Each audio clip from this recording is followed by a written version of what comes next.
दिल के अरमां आंसुओं में बह गए हो। हम वफा हो, हम वफा हो, हम वफा करके भी तन्हा रह गए।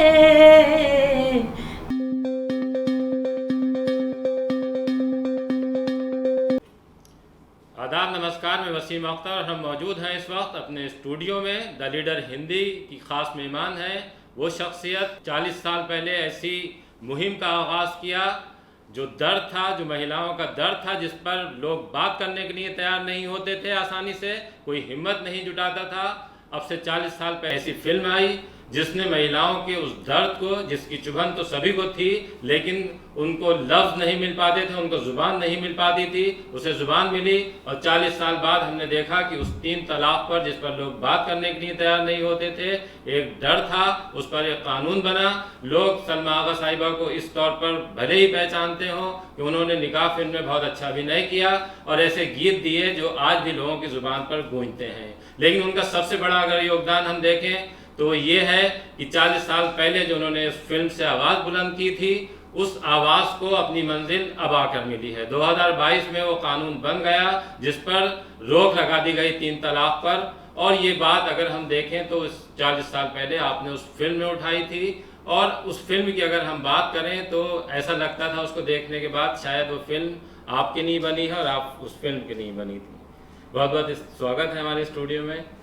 आपके सभी व्यूअर्स से नमस्कार, सलाम और आज़ादी के दिन की बहुत बहुत मुबारक।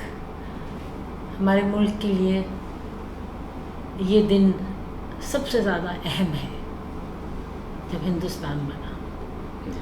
आपको भी बहुत मुबारक और चैनल को हमारी तरफ से बहुत मुबारक, आज़ादी का दिन। हाँ, आपने बहुत इंटरेस्टिंग बात की कि पहली फ़िल्म जो थी हमारी, उस पे ये मुद्दा उठा था ज़बानी ट्रिपल तलाक़ कहने का। हाँ, ये सही है, हमारी उम्र उस वक्त बहुत छोटी थी, मैट्रिक भी नहीं किया हुआ था, मगर इतना शाऊर ज़रूर था और ख़वातीन के जो हकूक़ थे उससे कुछ कुदरती हमेशा से हम वाकिफ़ थे। तो ये सब जब सुनने में आया, हालांकि यहाँ हम सिंगर की हैसियत से आए थे, उससे पहले हमारी 2, 3, 4 एल्बम्स निकल चुकी थी और फिल्म का शौक़ तो था मगर इतना ऐसा नहीं था। तो जब ये सब्जेक्ट सुना तो मैं ऐसे लगा कि नहीं, ये एक बहुत बड़ा पैगाम है और कोई ना कोई मुसलमान औरत जब हिम्मत करेगी इस मसले को आगे लाने की तो ये कभी तकमील तक पहुँचेगा। और पहुँचा। जब मोदी जी ने ये कदम उठाया इस चीज़ को सेटल करने का कि ज़बानी ये जो तलाक़ है इसको बंद होना चाहिए, तो हमने डट के उनका साथ दिया, इस मुद्दे का साथ दिया कि हाँ, इसको ख़त्म होना चाहिए। लेकिन जिस दौर में आपने बात की, जिससे जो उसकी राइटर थी उनको भी बहुत मुश्किलों का सामना करना पड़ा, लेकिन जिस अंदाज में आपने उस फिल्म में ये आवाज़ उठाई 3 तलाक़ के ख़िलाफ़, तो उससे ये लगता था कि जैसे बहुत मजबूती से वो आवाज़ उठी हो। कहीं भी नहीं लगा आपके अभिनय से या आप जिस अंदाज में उनसे कह रही हैं, हैदर और वसीम से, कि औरत को प्रॉपर्टी बना दिया गया है, तो वो एक सच्चाई थी जिसकी चुभन तो थी लोगों को जिस दर्द की, लेकिन उसे ज़ुबान नहीं मिल रही थी। ज़ुबान नहीं मिल रही थी और गट्स भी उस वक्त की औरत में नहीं थे कि वो खुद कुछ कर सके। आज तो औरत में बहुत गट्स आ गए, अपने हकूक़ भी मांगती हैं, फिर भी पूरे नहीं। अभी भी बहुत गुंजाइश है बहुत आगे बढ़ने की। और एक जो औरत है वो जितना कुछ कर सकती है अपने राइट्स के लिए, और जो कुछ उसके हकूक़ हैं सोसाइटी पे उसको नहीं पूरा कर रहे। कुछ एजुकेशन की वजह है, कुछ समाज माशरा जो है वो घर में बेटियों को ऐसे दबा के रखता है कि लड़कों से नीचे, सेकंड चॉइस, ये निकालना चाहिए। और इसके लिए आप खुद काम करेंगे तो ही ये मसला हल होगा और ख़त्म होगा। अच्छा, जब आपने ये फिल्म, जब आप कह रही हैं बहुत अच्छा टॉपिक था, और मैं उसमें सिर्फ गाने के लिए गई थी, एक गायिका बताओ। हाँ, लेकिन जब ये फिल्म, चूंकि आपको उस वक्त एहसास हो गया होगा कि आप अपनी कम्युनिटी के निशाने पर आ जाएंगी, हाँ जी, तो उस और फिल्म आए हाँ, उस वो फिल्म के पिक्चर बाद, हाँ, 15 दिन बैन हो गई थी। अच्छा, अपनी ही कम्युनिटी ने कहा कि ये किस तरह आपने दिखाया कि मुसलमान औरत जो है वो अपनी मर्ज़ी से कहती है कि मुझे तलाक चाहिए और मैं दूसरी शादी करूँगी, ये तो हो ही नहीं सकता। क्यों नहीं हो सकता? एक आदमी करता है ना। और किसी भी हालात में आदमी औरत को, जेंडर को भी छोड़ दीजिए, किसी बुरे हालात में जो आप, जहाँ आपका दिल ना खुश हो, आपको सिंसेरिटी ना मिल रही हो, हर इंसान को, हर जेंडर को उससे निकलने का हक़ है। तो फिर ये औरत के लिए तलाक इतनी बड़ी तोहमत क्यों है? कुरान में है ना तलाक आई, तो फिर इसमें गलती क्या है? अल्लाह ने इजाज़त दी कि जिस चीज़ से आप खुश नहीं उसको ग्रेसफुली, ईमानदारी से छोड़ दीजिए, बजाय इसके कि उसमें ख़राबी पैदा करें। जब 15 दिन बैन हो गए तो फिर कैसे समझाया गया कि वो बहुत, चोपड़ा साहब ने उस टाइम पे जो भी मौलाना थे और जो लोग थे उनसे बात करके ये सब एक एजुकेटेड लेवल पे कहा कि नहीं, इस चीज़ को आगे आने दो, इससे औरतों का फ़ायदा है, एक सब्जेक्ट है, एक चीज़ है जिससे लोगों को पता चलेगा कि तलाक जो है वो चॉइस से नहीं, घिनौनी चीज़ है, बुरी चीज़ है, नहीं होनी चाहिए आखिर हालात में, तो जो है वो है। फिर तो एक दफ़ा जब आप मुंह से ये कह देते हैं, उसका मैसेज ये था कि सोच समझ के ये बात कहिए। आप जब मुंह से निकाल देते हैं तो तलाक हो जाती है, फिर उसमें हलाला है। लोगों ने उसको और तरीके से ले लिया, उसमें बहुत शरायत थी, विटनेस हो, ये हो, वो हो, बहुत सारी चीज़ें थी। तो उसको कुछ ऐसा हुआ कि समाज ने जिनको सूट करता था, मैं भी 2-3 शादियाँ की करनी, उन्होंने उसको ऐसा बना लिया कि हमने मुंह से कहा तो तलाक हो गई। कहीं कुरान नहीं कहता कि मुंह, आपका ख्याल है कि तौबा नाउज़ बिल्लाह, अल्लाह इतना जालिम है जो कहेगा कि 3 दफ़ा तलाक कह के और आप अपनी बीवी को निकाल के बाहर सड़क पर मारे, बच्चों को हक ना दें, किसी को कुछ ना दें, ये हो ही नहीं सकता। तो उलमा मान गए थे उस वक्त में कि जब ये समझाया गया। हाँ, तो फिर फिल्म थी, रिलीज़ होनी थी, हुई फिल्म रिलीज़, और फिर ऐसी हुई कि एक थिएटर में 5-5 साल चली।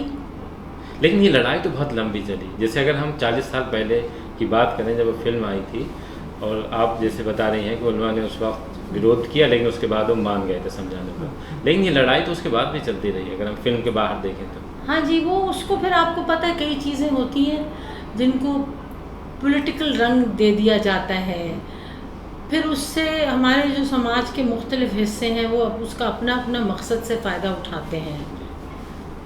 कोई ये नहीं देखता कि उसमें ह्यूमन लाइफ्स जो हैं वो कितनी सफ़र कर रही हैं। हम कहते हैं कि hats off to Modi ji जो ये चीज़ लाए, उसके बाद 82% कैलकुलेशन के साथ तलाक का रेट नीचे गया है। हमारा एक ट्रस्ट है जिसका नाम है बीइंग मदर, तो हम ये जो सोशल चीज़ें, इनके साथ हमारा बहुत ताल्लुक़ है। हमारे पास तकलीफ़ में लोग आते हैं, अल्हम्दुलिल्लाह बहुत नीचे गिरा है उसका ग्राफ, क्योंकि डर गए जो लोग पहले, जिन्होंने इसको गोली की सूरत रखा हुआ था ना कि शूट कर देंगे।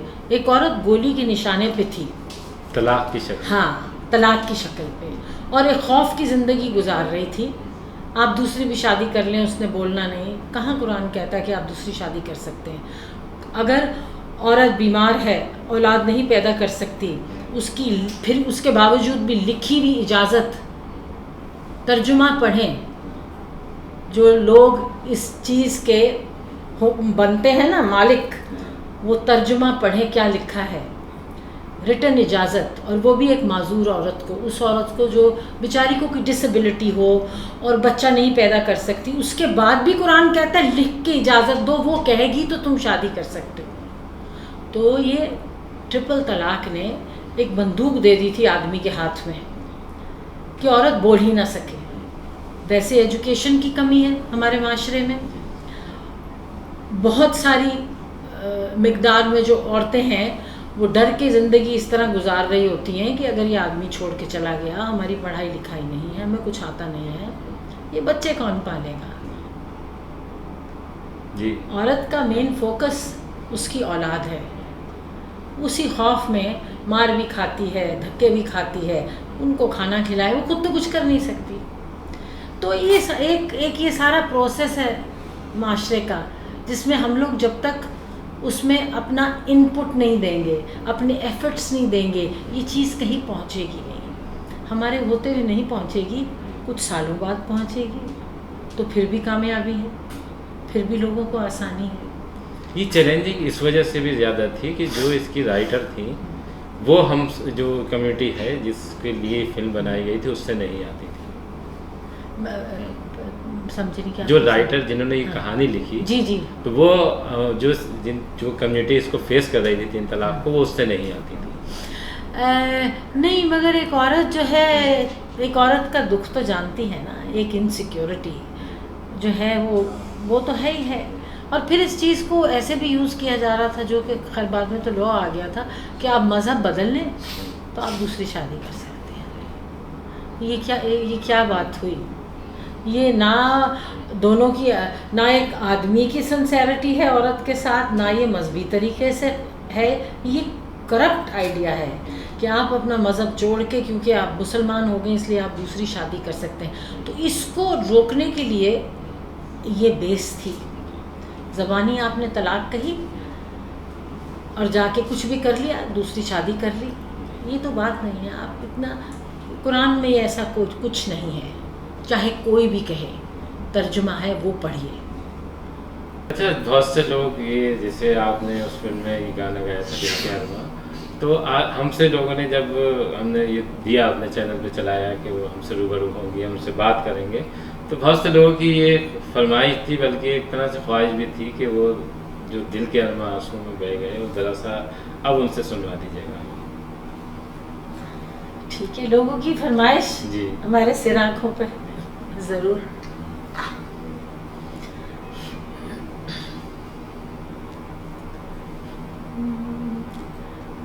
दिल के अरमां आंसू में बह गए, दिल के अरमां आंसू में बह गए। हो हम वफा, हो हम वफा, हो हम वफा करके भी तन्हा रह गए, दिल के अरमां आंसू में बह गए। शायद उनका आखिरी हो ये सितम, शायद उनका आखिरी हो ये सितम, हर सितम ये सोच कर हम सह गए। हम वफा करके भी तन्हा रह गए, दिल के अरमां आंसुओं में बह गए।